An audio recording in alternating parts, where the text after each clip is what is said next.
মিস্ত্রি ও মিস্ত্রি ইয়ো মালন সাহেব ভালো আছেন আসি ভালো আছেন না ভালো আছেন নি শোনো হ্যাঁ ইয়া গাছাল নাই যে হ্যাঁ মানে তাড়াতাড়ি ডিজেল লাগবে একলাও লাগে কোন নাই হোলাই গেলে একটা দিন দোয়া মারি টাকা মতো লাগে রাইনে হোলাকে সারা দিন মনে টোটো টোটো করে আনে হোলা কাম করে খবর নাই কে কইছ আপনার এই তো বলা না কাম করে কোনাই না দেই উনি না দেই কথা কর এই আসসালামু আলাইকুম কোম্পানিতে ভালো আছেন নি হ্যাবলা তুই এই ক্যাবিনেটের উপর কিলে উঠছ আই দলি মালি দলি হ্যাঁ দলি তুই কে গেল রে নিচে নাম হ্যাঁ নিচে নাম ইতে তোরা তোর আমি আলো দলেন হ্যাঁ আলো দলেন না তোর বাংলা দিনা আলো দলেন না তুই হিয়ানো উড়ে যাবে তোর কইছিস কেন তুই হিয়ানো যাবে তুই কইছিস কেন আই নিয়ানো মালি কেন চুবিটার লাই মেস্তুরি কাম করো বালা কথা আর কাম পরিপূর্ণভাবে আরে বুঝে দিবে আর হক আরে বুঝে দিবে তোর হক তুমি বুঝে নিবে মাজন সাহেব আমরা কি কোন সময় কি কাম কম করছি না কাম চুরি করছি হে সকাল 8টার ধরে শুরু করি রাত 8 পর্যন্ত চলে দুপুরে সারিয়া খাইতাম গেলে কেন রেস্টই না চলিয়াই কাম ধরে গেলাই আমরা সকালালি কামে করি এবলা করে এদিকে কোম্পানিতে আরো তো তোমার না আপনা কম গিলা কোন দি আপনা ইয়ে কর না তুই এবলা না তুই চালাক পায়াগুন দাগ ডুব ক্লিয়ার করে দি কোনদিন তোর আড়ে দেব আচ্ছা ঠিক আছে ঠিক আছে নি? ঠিক আছে ঠিক আছে আচ্ছা দুপুরে খানার টাইম হবে বছর শেষ খানা দানা খাইলে হ্যাঁ আচ্ছা ঠিক আছে আমরা যাচ্ছি ওটাই তো পাইন তো হ্যাঁ তো পায়া তো আগে তো তুই বছর শেষ দিয়ে কত বিনি হারুন তো এই 12 মাস মানে পুরো একটা বছর কাম করছি বছর শেষ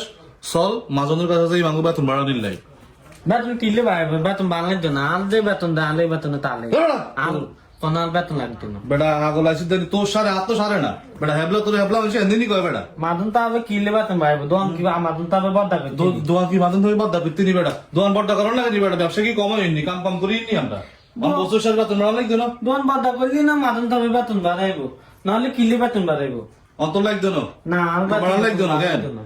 তো লাগতো না যদি তুই থাক আই যাই মাজন সারের কাছে কত নতুন নতুন ডিজাইন বার হয় ফাড়ি গো রুচি সমস্যা আছে মাজন সাহেব দেখাও ইয়া ওই তো না ইয়া আর ছুটি লাগবে ছুটি দেন বাড়ির যাই ওমা কি ছুটি লাগবে ছুটি দেন মাত্র ছুটি লাগতো না বাইজন লাগতো না হইলে আঙ্গ মাসের লাগে 21 তারিখ বছর শেষ তুই অন কোন আন্দাজ যেমন ছুটি চাই বলেছ মাসিয়ান শেষ ঘরে তুই ছুটি কাটাইও অন ছুটি কাটানোর দরকার কি বছর তো শেষ হয়ে গেছে ওই দিন রয়েছে আর আসছে আর বাড়ির জরুরি কাম আছে আপনারা ছুটি দেওয়ানে লাগবো আর ছুটি লাগবো আসতে আন দিন শেষ হোক না তো তোমার মাস শেষ বছর শেষ হয়ে ঘরে তুই ছুটি কাটবে 2 দিন কাটো 4 দিন কাটো কোনো অসুবিধা নেই কাটতে দিবে আসছে দিন নিলে কি আছে আর ইমার্জেন্সি কাম আছে দিতে আমরা ছুটি চাইছি ছুটি চাইলাম উনি হিমে কিলে দা টিকো কথা নেই না হ্যাঁ কিলে দেন ও বোতল তার দে হাতনে বোতল তার দে হাতনে কইতা দে হাতনে বেতন বালাই বেলাই ইলা হাতনে দা টিকো কর কি বছর শেষ দিবে বেতন বাইবেল তো আর বেতন এটা বেতন আনতেছে কি তখন বছর শেষ হয় হাতে হিসাব নিব অসুবিধা নাই টিয়া লাগলে টিয়া নিব হাতে বাইরে চলে যান কোনটা বুঝি হাতনে কয় হাতনে বেতনে হতা না হ্যাঁ হাতনে কি কথা তো ঠিকই আছে আর এই বেতনে কি হোসানি তো তোর বেতন না ওসে তুই সোজা সিধা আর কাছে না কইবে তুই তো অনেক স্ক্রিনে দিয়ে আমার সমালোচনা করো তা না সমালোচনা করি না আমি কইছি শুধু তার লগে এটাই আর বেতন বাড়াই দিবে বছর শেষ হয়েছে আর এই বেতনে কোনো হোসা না বছর শেষ হয়ে গেছে আর বেতন বাড়াইবেন কোনো বাড়ান না মাদন আন্না আছে না বেতন কিছু বাড়ান না রে হেমে খেপ কাটে সে হেমে